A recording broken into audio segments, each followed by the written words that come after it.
ओम श्री परमात्मने नमः। अथ षोडशोऽध्यायः। दैवासुरसम्पद्विभागयोगः। श्रीभगवानुवाच। अभयं सत्त्वसंशुद्धिः ज्ञानयोगौ व्यवस्थितिः दानन्तमश्च यज्ञश्च स्वाध्यायस्तप आर्जवम् अहिंसा सत्यमक्रोधः त्यागः शान्तिरभैषुनम् दया भूतेष्वलोलुप्त्वम् मार्दवम् धीरचापलम् तेज तेजः क्षमा धृतिः शौचम् अत्रोः नातिमानिता भवन्ति सम्पदन् दैवीम् अभिजातस्य भारत दम्भो दर्पोऽभिमानश्च क्रोधः पारुष्यमेव च अज्ञानं चाभिजातस्य पार्थ सम्पदमासुरीं दैवी सम्पद्विमोक्षाय निबन्धायाश्चुरीमता मासु च सम्पदन् दैवीम् अभिजातोऽसि पाण्डव त्वमौ भूत त्वमौ भूतशर्कौ लोकेऽस्मिन् दैव आसुर एव च दैवो विस्तरशः प्रोक्तः आसुरं पार्थ मे शृणु प्रवृत्तिं च निवृत्तिं च जनान विदुरासुराः न नासौ छन्नापि चाचारः नासत्यन्येषु विद्यते असत्यमप्रतिष्ठन्ते जगताहुरनिश्वरम् अपरस्परसम्भूतं किमन्यत् कामहैतुकम् एतान् दृष्टिमवष्टभ्य नष्टोत्मानोऽल्पबुद्धयः प्रपवन्त्युग्र कर्माणः क्षया जगतो हिताः काममाश का काममाश्रित्य दुष्पूरम् दम्भमानमतान्विताः मोहात् गृहीत्वा सत्ग्राहान् प्रवर्तन्तेषु चिव्रताः चिन्तामपरिमेयाञ्च प्रलयान्तामुपाश्रिताः कामौ भोग परमाः एतावदिति निश्चिताः आशाभाषशतैर्बद्धाः कामक्रोध परायणाः कामक्रोधपरायणाः ईहन्ते कामभोगार्थम् अन्यायेनार्थसञ्चयान् इदमद्य मया लब्धम् इमं प्राप्स्येषु मनोरथम् इदमस्तीदमपि मे भव भविष्यति पुनर्धनम् असौ मया हतः शत्रुः हिनिष्ये चापरानपि ईश्वरोह महं भोगी सिन्धोऽहं बलवान् सुखी आढ्योऽभिजनवानस्मि कोऽन्योऽस्ति शत्रुषो मया यक्षये दास्यामि मोदिष्ये नित्यज्ञानविमोहिताः अनेकचित्तविभ्रान्ताः मोहजाल समावृताः प्रसक्ताः कामभोगेषु पतन्ति नरकेषु च आत्मसम्भाविताः सप्ताः धनमानमतान्विताः यजन्ते नाम यज्ञैस्ते स्तम्भेनाविधि पूर्वगम् अहङ्कारं बलं दर्पं कामक्रोधं च संशतिः मामात्मपरदेहेषु प्रद्विषन्तोऽभ्यसूयकाः गानहन्त्विषत क्रूरान् संसारेषु न रातमान् शिभां यजस्रम क्षूपान् आसुरीष्वेव योनिषु आसुरीष्योनिमा बन्नाः मूढा जन्मनि जन्मनि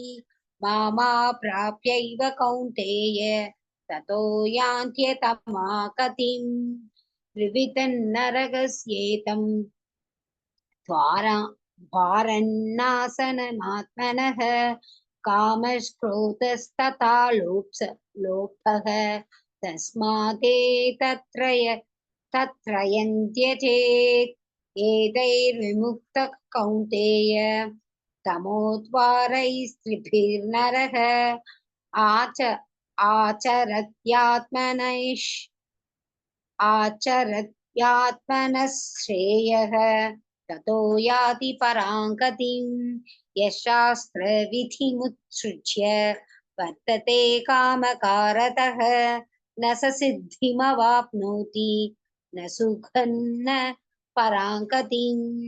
तस्मात् शास्त्रं प्रमाणन्ते कार्याकार्यव्यवस्थितौ ज्ञात्वा शास्त्रविदो वितानोक्तं कर्तु कर्म कर्तुमिहार्हसि। ओम तत्सत् इति श्रीमद्भगवद्गीतासु उपनिषत्सु ब्रह्मविद्यायां योगशास्त्रे श्रीकृष्णार्जुनसंवादे दैवासुरसम्पद्विभागयोगो नाम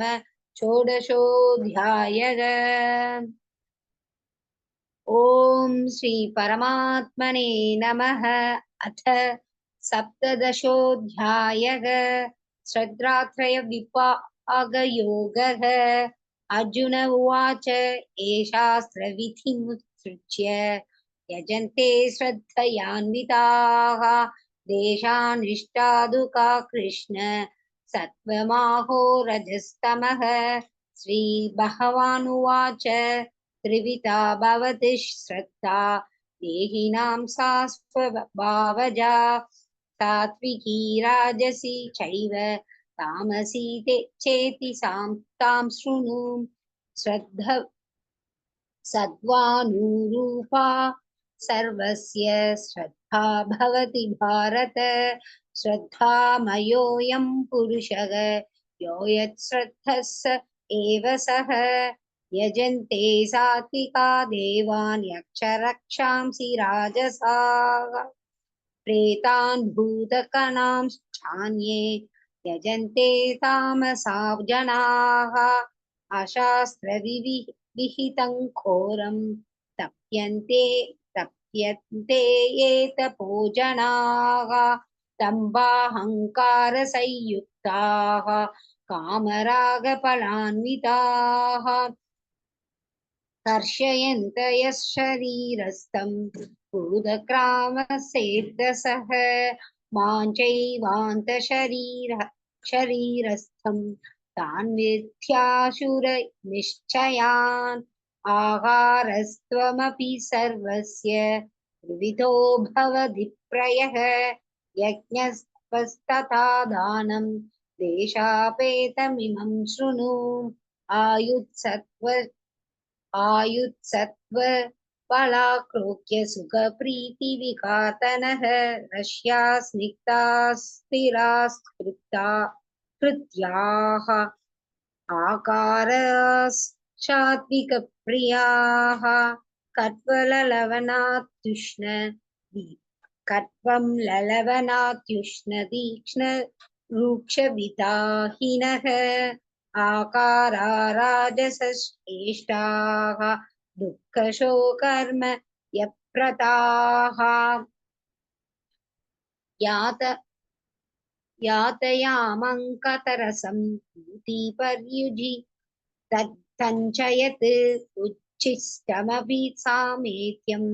भोजनं तामसप्रियम् अफलाकाङ्क्षिभिर्यज्ञः विधिकृष्टो य इच्यते यष्टव्यमेवेति मनः समाधाय स सात्विक सात्विकः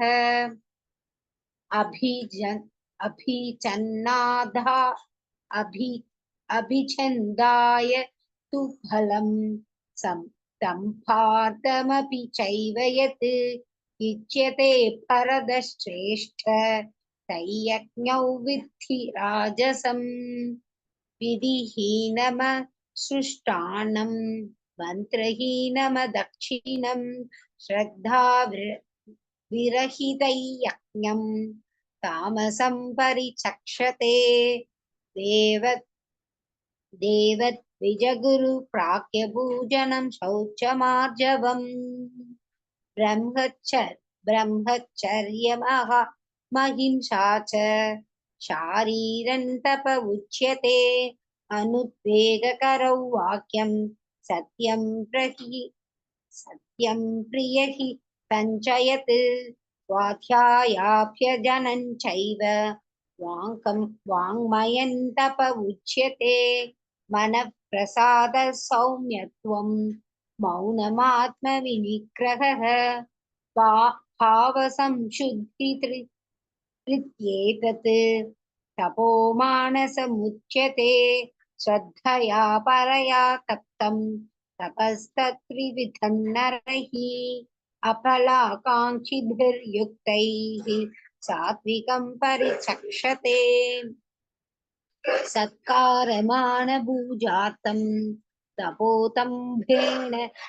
चैव यत् क्रियते तदिह प्रोक्तं राजसञ्चलमध्रुवं मूढग्राहेणात्मनो यत् पीडया क्रियते तपः परस्योत्सादनाथ वा तत्तामसमुदाहृतम् दातव्यमिति यद्दानं दीयतेनुपकारिणे देशे काले च पात्रे च तत्तानं सात्विकं स्मृतं यत्तु प्रत्युपकारार्थं फलमुद्दिश्य वा पुनः दीयते च परिक्लिष्टं तत्तानं राजसंस्मृतम् अदेशकाले यद्दानम् अपात्रेभ्यश्च दीयते असत्कृत्स्नमवज्ञातं तत्तामसमुदाहृतम् ॐ तत्सदिति निर्देहः ब्रह्मणस्त्रिविधः स्मृतः ब्राह्मणास्तेन वेदाश्च यज्ञास्तविहिताः पुरा तस्मादोमित्युता हृतय यज्ञदानतपक्रियाः प्रवर्तन्ते विधानोक्ताः सततं ब्रह्मवादिनां तदित्यनभिचन्ताय फलयज्ञतपक्रियाः दानक्रियाश्च विविधाः क्रियन्ते मोक्षकाङ्क्षिभिः सद्भावे साधुभावे च सदित्येतत् प्रयुज्यते प्रशस्ते कर्मणि तथा सच्चप्तः पार्थ युज्यते यज्ञे तपसि दाने च स्थितिः सतिथिः चोच्यते कर्म चैव तथर्धीयम् स्थितित्यो वाभिधीयते अश्रद्धया हुतं तप्तं तपस्तप्तं कृतं च यत् असद्युच्यते पार्थ न च तत्प्रेत्य नो इह ॐ तत्सदिति श्रीमद्भगवद्गीतासु उपनिषत्सु ब्रह्मविद्यायां योगशास्त्रे श्रीकृष्णार्जुन संवादे श्रद्धात्रय विभाग योगो नाम सप्तदशोऽध्यायः। ॐ श्री परमात्मने नमः। अथ अष्टादशोऽध्यायः मोक्षसंन्यासयोगः। अर्जुन उवाच संन्यासस्य महाबाहो तत्त्वमिच्छामि मेदितुं त्यागस्य त्याकस्य च ऋषिकेश पृथक् केशिनि सूदन श्रीभगवानुवाच काम्यानां कर्मणां न्यासं सन्न्यासं कवयो विदुः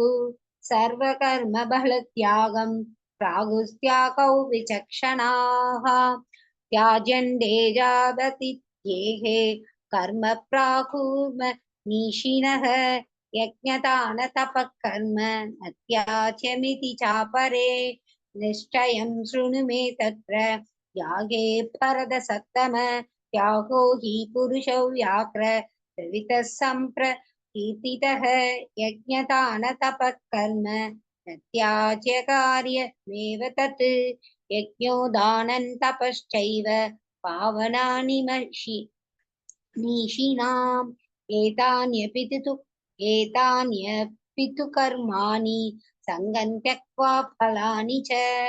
कर्तव्या कर्तव्यानीति मे पार्थ निश्चितं मतमुत्तमम् नियतस्य तु सन्न्यासः कर्मणो नोपपद्यते मोहातस्य परित्यागः तामसः परिकीर्तितः दुःखमित्येव यत्कर्म कायक्लेशभयात् त्यजेत् सकृत्वा राजसन्ध्याहं नैव त्यागफलं लभेत् कार्यमित्येव यत्कर्म नियतं क्रियतेऽर्जुन सङ्गं त्यक्त्वा फलं चैव तत्यागः सात्विको मतः न त्वेष्ट्य कुशलं कर्म कुशलेनानुसच्यते याहि सत्त्वसमाविष्टः मेधावी छिन्न संशयः न हि देहभृता शक्यं त्यक्तुं कर्माण्यशेषतः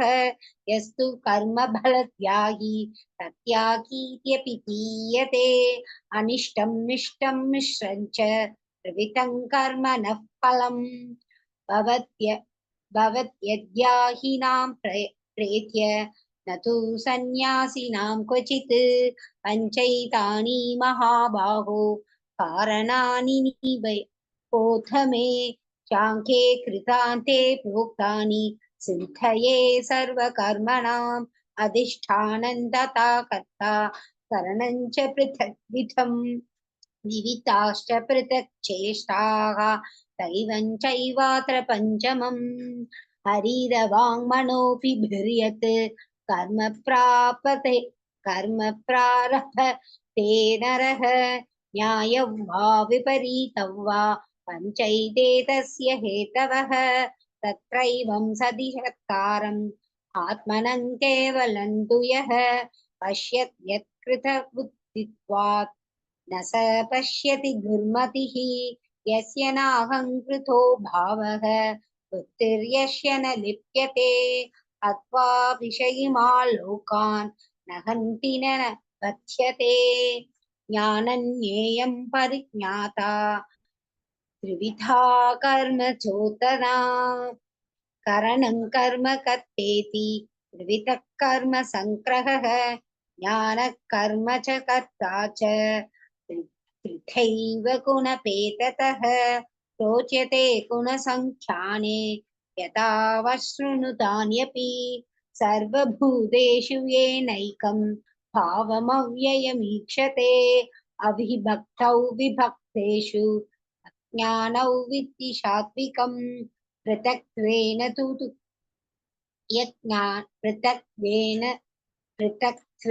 तु यज्ञानं नानभावान् पृथग्विधान् वेति सर्वेषु भूतेषु तज्ज्ञानं विद्धि राजसं यत्तु कृत्स्नवते कस्मिन् कार्ये सक्तहैतुकम् अदत्वार्थवतल्पञ्च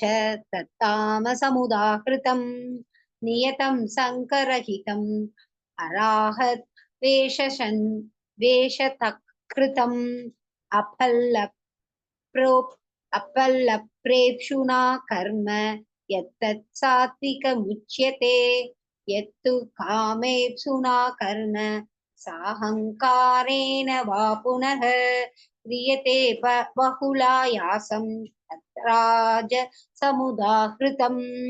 अनुपक्तं क्षयं हिंसाम् अनपेक्ष्यन् अनपेक्ष्य च पौरुषं मोहादारभ्यते कर्म यत्तत्तामसे मुच्यते मुक्तसङ्को न वाति धृत्युत्साहसमन्वितः सिद्धया सिद्ध्योर्निर्विकारः कर्ता सात्विक उच्यते रागी कर्मबलप्रेप्सुः लुप्तो हिंसात्मको शुचिः हर्ष हर्षशोकान्वितः कर्ता राजसः परिकीर्तितः अयुक्तः प्राकृतस्तप्तः शठो नैष्कृतिकोलसः विषादी च कर्ता तामस उच्यते बुद्धेर्भेदन् त्रुधेश्चैव गुणतस्त्रिविधं शृणु प्रोच्यमानमशेषेण पृथक्त्वेन धनञ्जय प्रवृत्तिं च निवृत्तिं च कार्याकार्ये भयाभये बन्धं मोक्षं च व्यावेति बुद्धिः सा पार्थ सात्विकी यया धर्मं च कार्यं चाकार्यमेव च अयथावत् प्रजानाति बुद्धिः सा पार्थ राजसी अधर्मं धर्ममिति या मन्यते तमसावृता सर्वाधान् विपरीतांश्च बुद्धिः सा पार्थ तामसी तृतीया यया धारयते मनःप्राणेन्द्रियक्रियाः योगेनाव्यभिचारिण्या धृतिः सा पार्थ सात्विकी यया तु धर्मकामार्तान् धारयदेर्जुन प्रसङ्गेन फलाकाङ्क्षी धृतिः सा पार्थराजसी यया स्वप्नं भयं शोकं विषादं मतमेव च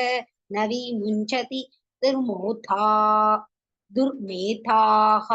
धृतिः सा पार्थतामसी सुखन्द्वितानीन्द्रिवितं शृणु मे भरदर्षभ अभ्यासात् त्रमते यत्र दुःखान्तञ्च निगच्छति यत्र तक्रे विषमिव परिणामे मृतोपमम् तत्तु सुखं सात्विकं प्रोक्तम् आत्मबुद्धिप्रसादजम्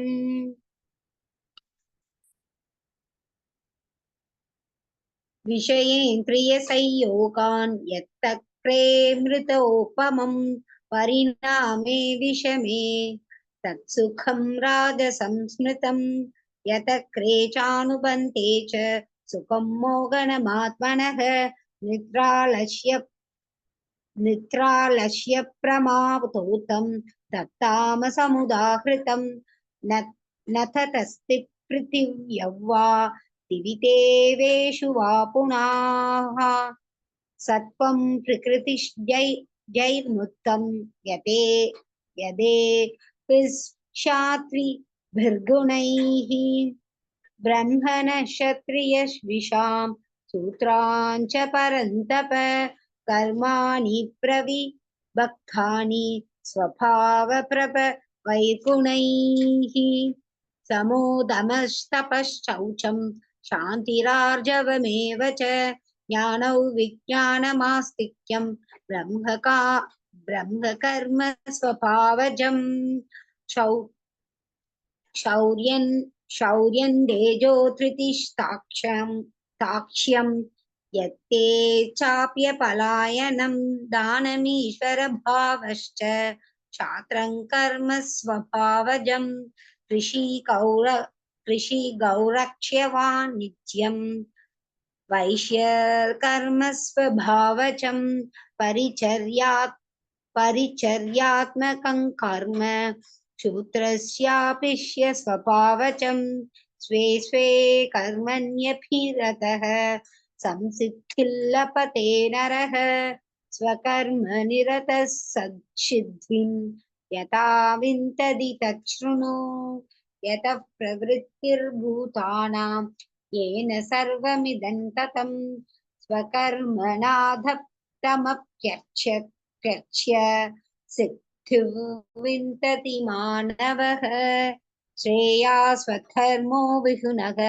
परधर्मात् स्वनुष्ठितात् स्वभावनियतं कर्म कुर्वन्नानोति किल्पिषम्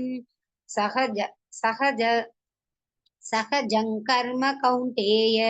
सतोषमपि न त्यजेत् सर्वारम्भा हि दोषेण धूमेनाग्निरिवावृताः असक्तबुद्धिः सर्वत्र चितात्मविगतस्पृहः नैष्कर्म्यसिद्धिं परमां सन्न्यासेनाधिगच्छति सिद्धिं प्राप्तो यथा ब्रह्म तथाप्नोति बोद्धमे समाचेनैव कौन्तेय निष्ठा ज्ञानस्य या परा बुद्ध्या सुचित्तया युक्तः तृतीयात्मानं नियम्य च शब्दादीन् विषयान् त्यक्त्वा रागद्वेषौ युतस्य च विविक्तसेवि लक्वाशी यतवाक्काय मानसः परो नित्यं वैराग्यं समुपाश्रितः अहङ्कारं बलं दर्पं कामक्रोधं परिग्रहं विमुच्य शान्तः विमुच्य शान्तः ब्रह्मभूयाय कल्पते ब्रह्मभूतः प्रसन्नात्मा न शोचति न काङ्क्षति समः सर्वेषु भूतेषु मथ भक्तिः लभते परां भक्त्या मामपि जानाति यावान् यश्चास्मि तत्त्वतः ततो मां तत्त्वतो ज्ञात्वा विशते तत्तनन्तरं सर्वकर्माण्यपि सता कुर्वनो मत्यपाश्रयः मत्प्रसादादवाप्नोति शाश्वतं पदमव्ययम् चेतसा सर्वकर्माणि मयि सन्न्यस्य मत्परः बुद्धियोगमुपाश्रित्य मच्चित्तः सत्तमं भव मच्चित्तः सर्वदुःखानि मत्प्रसादाद्रियोत्स्यसि अदसेत्वमहङ्कारात् न श्रोष्यसि विनक्ष्यसि यदहङ्कारमाश्रित्य न योत्य इति मन्यसे नित्यैषव्यवशा यद्ये प्रकृतिस्वात् नियोक्ष्यति स्वभावजेन कौन्तेय स्वेन कर्मणा कर्तुं नेच्छसि यन्मोहात् करिष्यस्यव क्षोपितत्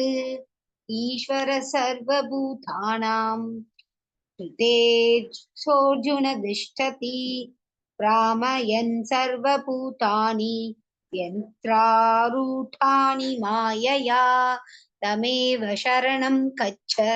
सर्वभावेन भारत तत्प्रसादात् परां सिद्धिं स्थानं प्राप्स्यसि शाश्वतम् इति ते ज्ञानमाख्यातम् गुह्यतरं मया विमृश्यैतदशेषेण यथेच्छसि तथा कुरु सर्वहृद्यतमं भूयः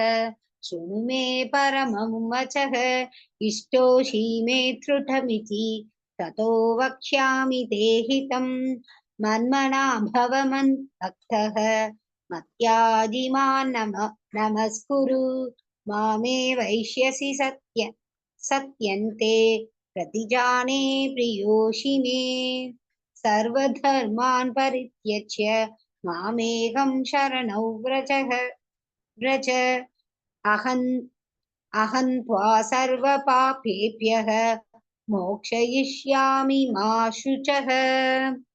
इदं ते नादपस्काय न भक्ताय कदाचन न चाशुश्रूषवे वाच्यं न च मां योऽप्य श्रूयति य इमं परमं गुह्यं मद्भक्तेष्वपि दास्यति भक्तिं मयि परां कृत्वा मामे वैष्ययत्य संशयः न च तस्मान्मनुष्येषु कश्चिन्मे कृत्तमः भविता न च मे तस्मान् अन्यः प्रयतरो भुवि अध्येष्यते च य इमं धर्मं संवादमावयोः ज्ञानयज्ञेन देनाहम् इष्टस्यामिति निर्मतिः श्रद्धावाननसूयश्च शृणुयातमियो नरः सोऽपि मुक्तशुभालोकान् प्राप्नुयात् पुण्यकर्मणां कच्चित्ते तच्छ्रुतं पार्थ त्वयैकाग्रेण चेतसा कच्चित्तज्ञानसम्मोहः प्रणष्टस्ते धनञ्जय अर्जुन उवाच नष्टो मोघः स्मृतिर्लब्धा त्वत्प्रसादान्मयाच्युत स्थितितोऽस्मि कतः सन्देहः करिष्ये वचनं तव सञ्जय उवाच इत्यहौ वासुदेवस्य पार्थस्य च महात्मनः संवादमिममस्तौषम् अद्भुतं रोमहर्षणं व्यासप्रसादात् श्रुतवान् एतत् गुह्यमहं परं योगैयोगेश्वरात् कृष्णात् साक्षात्कतय स्वयं राजन् संस्मृत्य संवादमिममद्भुतं केशवार्जुनयोः पुण्यं कृष्यामि च मुहुर्मुहुः तच संस्मृत्य रूपमद्यद्भुतं हरेः विस्मयो मे महान् राजन् कृष्यामि च पुनः पुनः यत्र योगेश्वरः कृष्णः यत्र पार्थो धनुर्धरः तत्र श्रीविजयो भूतिः ध्रुवानीति धर्मम ॐ तत्सदिति श्रीमद्भगवद्गीतासु उपनिषत्सु ब्रह्मविद्यायां योगशास्त्रे श्रीकृष्णार्जुनसंवादे मोक्षसंन्यासयोगो नाम अष्टादशोऽध्यायः।